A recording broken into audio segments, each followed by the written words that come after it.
होर्मुझमध्ये अमेरिकेकडून नाकेबंदी, इराणकडून जाणाऱ्या आणि इराणला येणाऱ्या जहाजांची केली नाकेबंदी. जगभर इंधन पुरवठ्यावरती परिणाम होण्याची भीती. मुंबईत ड्रग्सच्या ओव्हरडोसमुळे 2 विद्यार्थ्यांचा मृत्यू. गोरेगाव नेस्को संकुलातील लाईव्ह कॉन्सर्ट दरम्यान घेतले ड्रग्स. मृतांमध्ये एका मुलीचा समावेश.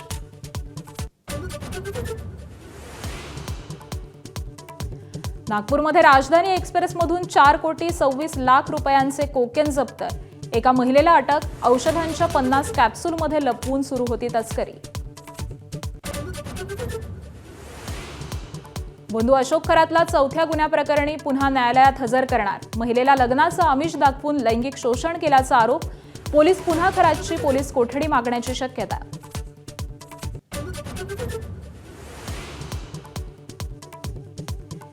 आशा भोसलेंच्या निधनाची बातमी देणाऱ्या आणि गाणी दाखवणाऱ्या जिओ न्यूजला पाकिस्तान सरकारची नोटीस. भारताशी निगडीत सामग्री दाखवण्यास मनाई केली. अकोल्यामध्ये काल देशातलं सर्वाधिक 43.8 डिग्री सेल्सिअस इतक्या तापमानाची नोंद. अमरावती, यवतमाळ, वर्ध्यामध्ये देखील पारा राहिला 43 अंशांच्या पुढे. भारतरत्न डॉक्टर बाबासाहेब आंबेडकरांना 135व्या जयंतीनिमित्त देशवासियांकडून अभिवादन. चैत्यभूमीवरती लोटला भीम अनुयायांचा सागर.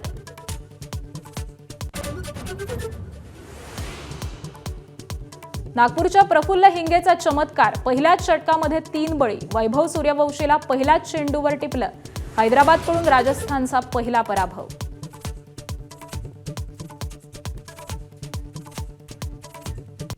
गोरेगाव पूर्व इथल्या नेस्को संकुलामध्ये शनिवारी एका म्युझिक कॉन्सर्ट दरम्यान ड्रग्सचा ओव्हरडोस झाल्यामुळे दोघांचा मृत्यू झालेला आहे. यामध्ये एक तरुण आणि एका तरुणीचा मृत्यू झाल्याची धक्कादायक घटना घडली आहे. तर या घटनेमध्ये आणखी एका विद्यार्थ्याची प्रकृती ही गंभीर झालेली असून त्याच्यावरती रुग्णालयात उपचार सुरू आहेत. या प्रकरणी वनराई पोलीस ठाण्यामध्ये सदोष मनुष्यवधाचा गुन्हा दाखल करण्यात आलाय. नेस्कोचे आयोजक सनी जैन, इव्हेंट ऑर्गनायझर आकाश समळ, त्याचबरोबर जखमी झालेल्या कॉलेज तरुणीचा मित्र रौनक खंडेलवाल यांच्या विरोधामध्ये गुन्हा दाखल करण्यात आलाय. आणि दरम्यान या घटनेमुळे परिसरामध्ये खळबळ उडालेली असून कॉलेज वर्तुळामध्ये भीतीचं वातावरण आहे. नेस्को संकुलामध्ये आयोजित म्युझिक कॉन्सर्टला तब्बल 3,000 ते 4,000 तरुणांची गर्दी उसळलेली होती.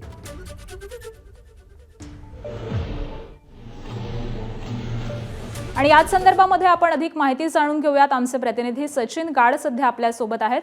सचिन, अतिशय गंभीर असं हे प्रकरण आहे. ड्रग्सच्या अतिसेवनामुळे मृत्यू झाल्याची बातमी येते. काय नेमके अपडेट्स मिळत आहेत?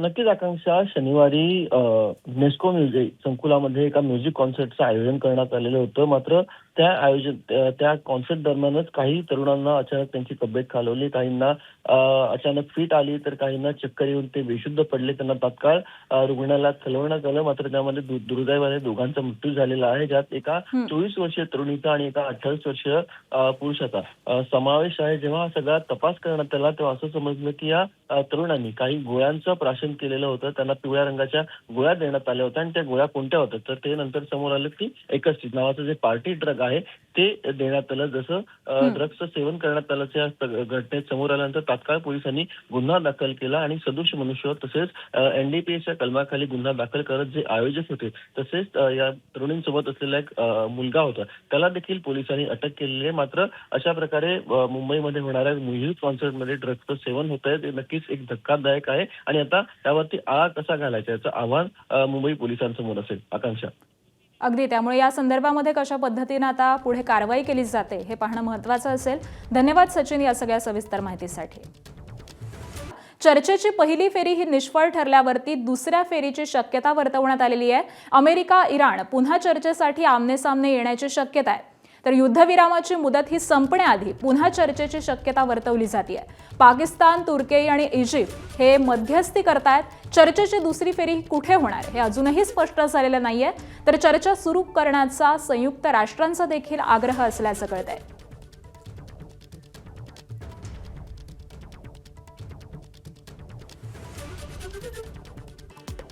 होर्मुझ सामुद्रधुनीजवळ पोहोचलेल्या 2 जहाज हे परतलेत. मरीन ट्रॅफिक आणि कंपनीनं सोमवारी एक्स या आपल्या सोशल मीडिया अकाउंटवरून ही माहिती दिली आहे. शांती वार्ता ही निष्फळ ठरल्यामुळे अमेरिकेची नाकाबंदी ही कायम ठेवली. होर्मुझ जलमार्गाजवळ पोहोचल्यानंतर चीनकडे जाणाऱ्या जहाजांनी काही मिनिटांमध्ये आपला मार्ग बदलला. 2 पैकी एक जहाज हे काल संयुक्त अरब अमिरातीमधील शारजाहमधून चीनसाठी रवाना झालेलं होतं आणि दुसरं जहाज हे नेमकं कुठे जाणार होतं या संदर्भातली माहिती ही अद्यापही उपलब्ध झालेली नसल्याचं कंपनीनं सांगितलंय. मात्र दोन्ही जहाजांनी होर्मुझचा मार्ग टाळल्याचं कंपनीनं म्हटलंय. अमेरिका आणि इराणमध्ये शांती वार्ता निष्फळ ठरल्यानंतर इराणनं होर्मुझबाबत आपला पवित्रा हा कायम ठेवलाय. होर्मुझमधून जहाजं न पाठवण्याच्या निर्णयावरती इराण ठाम आहे आणि त्यामुळे काही जहाजांना आपला परतीचा मार्ग हा स्वीकारावा लागलाय. प्रशांत किशोर यांच्या आयपॅकचे संचालक ईडीच्या ताब्यामध्ये आलेले आहेत. विनेश चांडेल यांना दिल्लीमधून ईडीनं ताब्यात घेतलेलं आहे. विनेश चांडेल आयपॅकचे संस्थापक संचालक आहेत आणि पश्चिम बंगालमध्ये ममता बॅनर्जी यांच्यासाठी प्रचार अभियानाचं काम ते पाहत आहेत आणि त्यांनाच आता ईडीनं ताब्यात घेतलंय. अमरावतीमधून एक धक्कादायक बातमी आहे. अमरावतीच्या परतवाडामध्ये आरोपीनं अनेक तरुणींना प्रेमाच्या जाळ्यामध्ये ओढून त्यांना ब्लॅकमेल करून त्यांच्यावरती लैंगिक अत्याचार केल्याचा गंभीर आरोप हा करण्यात आलाय. मोहम्मद तन्वीर असं या तरुणाचं नाव असून 180 तरुणींचं लैंगिक शोषण केल्याचा गंभीर आरोप अनिल बोंडेंनी केलाय. या प्रकरणी 350 व्हिडिओ व्हायरल झालेत. या प्रकरणी गुन्हा दाखल करून आरोपीला अटक करण्याची मागणी अनिल बोंडेंनी केली आहे. गेल्या 3 दिवसांपासून व्हिडिओ व्हायरल होत असताना पोलिसांनी कारवाई का केली नाही असा संतप्त सवाल अनिल बोंडेंनी केलाय. तर या प्रकरणी एसआयटी चौकशीची मागणी ही देखील त्यांनी केली आहे. पोलिसांनी कारवाई केलेली नसल्यामुळं कोणी तक्रार करत नाही म्हणून आम्ही ते सोकावले. मुक्तपणे त्यांना वाटते की आपल्यावर कारवाई होत नाही आणि म्हणून आज आम्ही तक्रार केली आणि त्यांना सांगितलं की ही सगळी संघटित गुन्हेगारी आहे. संघटित गुन्हेगारीच्या अंडर अल्पवयीन मुली आहे म्हणून पोक्सोच्या अंडर आणि त्याचप्रमाणे अश्लील व्हिडिओ हा सातत्यानं प्रसारित करतो आहे. त्याच्यापासून मुलींना ब्लॅकमेल करतो आहे. त्यांच्या जीविताला धोका निर्माण होतो आहे. त्यामुळे सायबर गुन्ह्याखाली ताबडतोब त्यांना अटक करण्यात यावी. तर अमरावतीमधलं हे नेमकं प्रकरण काय आहे आपण जाणून घेऊयात. अमरावतीत परतवाडा आणि अचलपूरमध्ये तरुणाकडून तरुणींचे आक्षेपार्ह व्हिडिओ हे व्हायरल करण्यात आले. मोहम्मद अय्याज मोहम्मद तन्वीरनं व्हिडिओ व्हायरल केले. सोशल मीडियाच्या माध्यमातून तरुणींना आमिष दाखवून शारीरिक संबंध ठेवण्यास भाग पाडल्याचा आरोप आहे. शारीरिक संबंधांचं चित्रीकरण करून आरोपी तरुणींना ब्लॅकमेल करत असल्याचा संशय आहे. लैंगिक शोषणाच्या आरोपांनंतर तरुणानं कुटुंबासह परतवाडा इथून पळ काढला. व्हायरल व्हिडिओमध्ये तरुणी अस्वस्थ दिसत असल्यामुळे खळबळ उडाली आणि त्यानंतर हे प्रकरण उघडकीस आलं.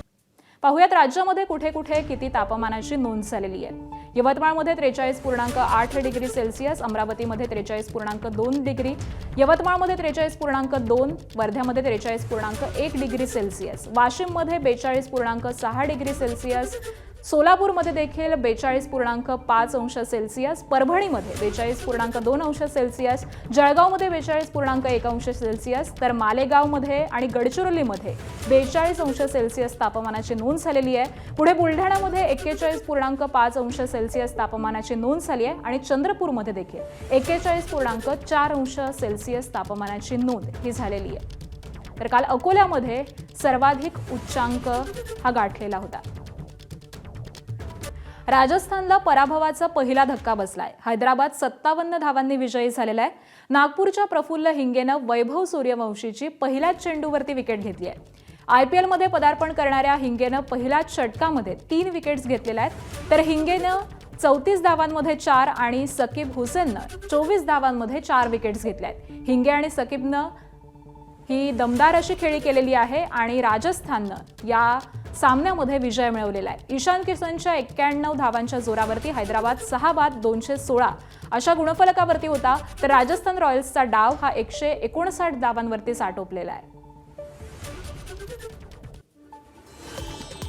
नागपूरमध्ये महसूल गुप्तचर संचालनालय अर्थात DRIनं आंतरराज्यीय अंमली पदार्थ तस्करी रॅकेटचा पर्दाफाश करत मोठी कारवाई केली आहे. राजधानी एक्सप्रेसमधून प्रवास करणाऱ्या एका महिला प्रवाशाला थांबवण्यात आलं। तपासामध्ये शॅम्पूच्या बाटल्यांमध्ये 50 कॅप्सूल लपवून कोकेनची तस्करी केली जात असल्याचं उघड झालं। या महिलेकडून तब्बल 4 कोटी रुपयांचं कोकेन जप्त करण्यात आलंय। या प्रकरणी महिलेला अटक करून न्यायालयीन कोठडीमध्ये पाठवण्यात आलंय।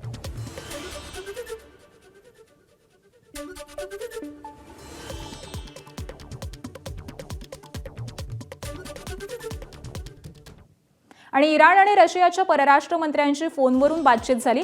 चर्चेची पहिली फेरी ही निष्फळ ठरल्यावरती आता पुढे काय याची चिंता लागून राहिली आहे। होर्मुझच्या सामुद्रधुनीचा देखील प्रश्न चिघळतोय आणि त्यामध्येच रशियानं आता युद्ध थांबवण्यासाठी पुढाकार घेण्याचं सुतोवाच केलंय।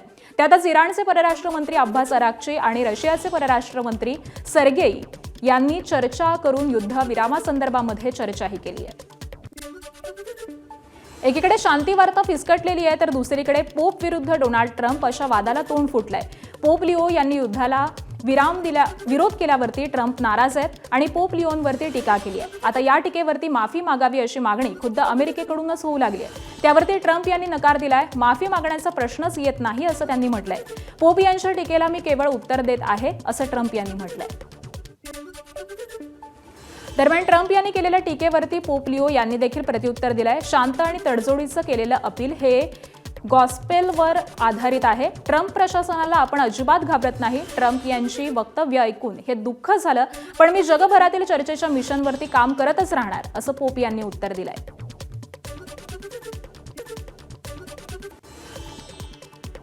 होर्मुझ सामुद्रधुनीजवळ पोहोचलेल्या 2 जहाज हे परतलेत। मरीन ट्रॅफिक आणि कंपनीनं सोमवारी एक्स या आपल्या सोशल मीडिया अकाउंटवरून ही माहिती दिली आहे। शांती वार्ता ही निष्फळ ठरल्यामुळे अमेरिकेची नाकाबंदी ही कायम ठेवली। होर्मुझ जलमार्गाजवळ पोहोचल्यानंतर चीनकडे जाणाऱ्या जहाजांनी काही मिनिटांमध्ये आपला मार्ग बदलला। 2 पैकी एक जहाज हे काल संयुक्त अरब अमिरातीमधील शारजाहमधून चीनसाठी रवाना झालेलं होतं आणि दुसरं जहाज हे नेमकं कुठे जाणार होतं या संदर्भातली माहिती ही अद्यापही उपलब्ध झालेली नसल्याचं कंपनीनं सांगितलंय। मात्र दोन्ही जहाजांनी होर्मुझचा मार्ग टाळल्याचं कंपनीनं म्हटलंय। अमेरिका आणि इराणमध्ये शांती वार्ता निष्फळ ठरल्यानंतर इराणनं होर्मुझबाबत आपला पवित्रा हा कायम ठेवलाय। होर्मुझमधून जहाजं न पाठवण्याच्या निर्णयावरती इराण ठाम आहे आणि त्यामुळे काही जहाजांना आपला परतीचा मार्ग हा स्वीकारावा लागलाय। अमरावतीमधून एक धक्कादायक बातमी आहे। अमरावतीच्या परतवाडामध्ये आरोपीनं अनेक तरुणींना प्रेमाच्या जाळ्यामध्ये ओढून त्यांना ब्लॅकमेल करून त्यांच्यावरती लैंगिक अत्याचार केल्याचा गंभीर आरोप हा करण्यात आलाय। मोहम्मद तन्वीर असं या तरुणाचं नाव असून 180 तरुणींचं लैंगिक शोषण केल्याचा गंभीर आरोप अनिल बोंडेंनी केलाय। या प्रकरणी 350 व्हिडिओ व्हायरल झालेत। या प्रकरणी गुन्हा दाखल करून आरोपीला अटक करण्याची मागणी अनिल बोंडेंनी केली आहे। गेल्या 3 दिवसांपासून व्हिडिओ व्हायरल होत असताना पोलिसांनी कारवाई का केली नाही असा संतप्त सवाल अनिल बोंडेंनी केलाय। तर या प्रकरणी एसआयटी चौकशीची मागणी ही देखील त्यांनी केली आहे। पोलिसांनी कारवाई केलेली नसल्यामुळं कोणी तक्रार करत नाही म्हणून आम्ही ते सोकावले। मुक्तपणे त्यांना वाटते की आपल्यावर कारवाई होत नाही आणि म्हणून आज आम्ही तक्रार केली आणि त्यांना सांगितलं की ही सगळी संघटित गुन्हेगारी आहे। संघटित गुन्हेगारीच्या अंडर अल्पवयीन मुली आहे म्हणून पोक्सोच्या अंडर आणि त्याचप्रमाणे अश्लील व्हिडिओ हा सातत्यानं प्रसारित करतोय। त्याच्यापासून मुलींना ब्लॅकमेल करतोय, त्यांच्या जीविताला धोका निर्माण होतोय। त्यामुळे सायबर गुन्ह्याखाली ताबडतोब त्यांना अटक करण्यात यावी। तर अमरावतीमधलं हे नेमकं प्रकरण काय आहे आपण जाणून घेऊयात। अमरावतीत परतवाडा आणि अचलपूरमध्ये तरुणाकडून तरुणींचे आक्षेपार्ह व्हिडिओ हे व्हायरल करण्यात आले। मोहम्मद तन्वीरनं व्हिडिओ व्हायरल केले। सोशल मीडियाच्या माध्यमातून तरुणींना आमिष दाखवून शारीरिक संबंध ठेवण्यास भाग पाडल्याचा आरोप आहे। शारीरिक संबंधांचं चित्रीकरण करून आरोपी तरुणींना ब्लॅकमेल करत असल्याचा संशय आहे। लैंगिक शोषणाच्या आरोपांनंतर तरुणानं कुटुंबासह परतवाडा इथून पळ काढला। व्हायरल व्हिडिओमध्ये तरुणी अस्वस्थ दिसत असल्यामुळे खळबळ उडाली आणि त्यानंतर हे प्रकरण उघडकीस आलं। नाशिकमधील लैंगिक अत्याचार आणि धर्मांतर प्रकरणी उपसभापती नीलम गोऱ्हे यांनी कठोर कारवाईच्या सूचना दिल्यात। याबाबत त्यांनी नाशिकच्या पोलीस आयुक्तांना निवेदन देखील दिलंय। या प्रकरणामुळे समाजामध्ये चिंतेचं वातावरण निर्माण झालेलं असून याची निष्पक्ष, पारदर्शक आणि सखोल चौकशी होणं गरजेचं असल्याचं गोऱ्हेंनी आपल्या निवेदनात म्हटलंय। तसंच प्रकरण हे फास्ट ट्रॅक कोर्टामध्ये चालवण्यात यावं अशी मागणी देखील त्यांनी केली आहे। या संदर्भामध्ये लवकरात लवकर चार्जशीट दाखल होऊन अशा लोकांना फाशीची शिक्षा झाली पाहिजे, अधिकाधिक शिक्षा झाली पाहिजे. त्यांच्यावरती संघटित गुन्हेगारीचे गुन्हे देखील पोलिसांनी दाखल केलेले आहेत असं मला वाटतं. पण त्याचबरोबर या महिलांना समुपदेशन आणि त्यांनासुद्धा पुढे नोकऱ्या IT मध्ये चांगल्या ठिकाणी सुरक्षित ठिकाणी लागल्या पाहिजेत, जेणेकरून विक्टिमायझिंग द विक्टीम या महिलांनाच अजून विक्टीम म्हणून त्रास होऊ नये या दृष्टिकोनातून सुद्धा आम्ही निवेदन दिलेलं आहे आणि मी स्वतः पाठपुरावा करते. एकीकडे ऑपरेशन टायगरची चर्चा सुरू असताना दुसरीकडे ठाकरेंच्या शिवसेनेचे खासदार ओमराजे निंबाळकरांचा एकनाथ शिंदेंसोबतचा फोटो सोशल मीडियावरती व्हायरल होतोय. या व्हायरल फोटोनंतर ओमराजे चांगलेच संतापलेत. कोरोना काळातील फोटो मॉर्फ करून व्हायरल केला जात असल्याचं ओमराजेंनी म्हटलंय. जाणीवपूर्वक फोटो व्हायरल करणाऱ्यांवरती कायदेशीर कारवाईचा इशारा देखील ओमराजेंनी दिलाय. सर्वसामान्य जनतेला ओमराजे काय आहे, ओमराजे कुठून पुढे आला, ओमराजेनं काय संघर्ष केला आणि ओमराजे इथपर्यंत कसा आला याच्याबद्दल ज्ञान आहे. त्यामुळं ह्या अशा गोष्टीबद्दल मला वाटतं वारंवार तेच सांगायचं, रोज तेच बोलायचं. ह्याच्यापेक्षा आपण आपल्या आपल्या कामात त्या ठिकाणी आपली ऊर्जा खर्च करणं गरजेचं आहे. ते आम्ही खर्च करत राहू.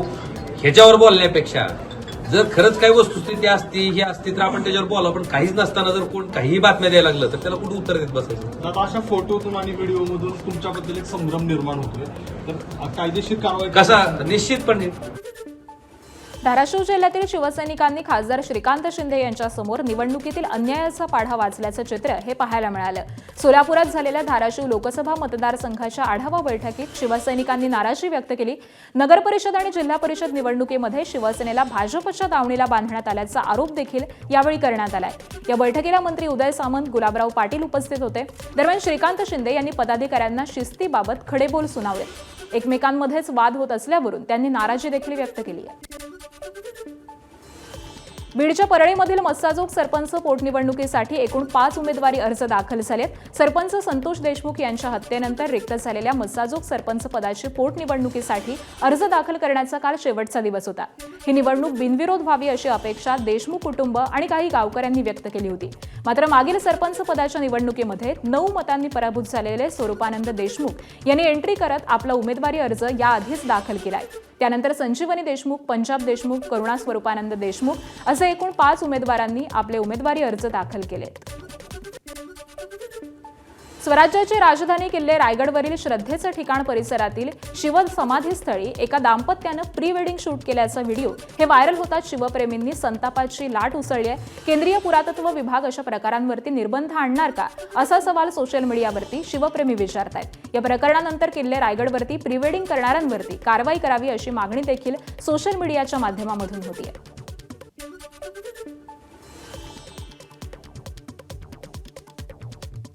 विदेशी पर्यटक येथील इतिहासकालीन खुणा बघण्यासाठी त्यांची सुद्धा जबाबदारी त्या पद्धतीने राहील.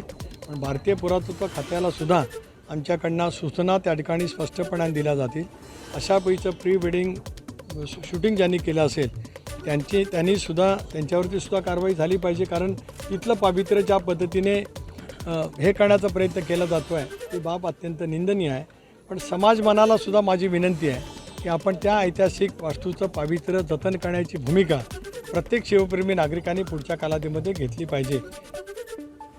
पुण्यात लवकरच लता आशा नावाचं अत्याधुनिक रुग्णालय उभं राहणार आहे. पंडित हृदयनाथ मंगेशकर यांनी महत्त्वाची घोषणा केली आहे. लता आशा मंगेशकर इन्स्टिट्यूट ऑफ मेडिसिन या नावानं रुग्णालय उभारण्यात येणार असून आरोग्य सेवेमध्ये मोठी भर पडणार आहे.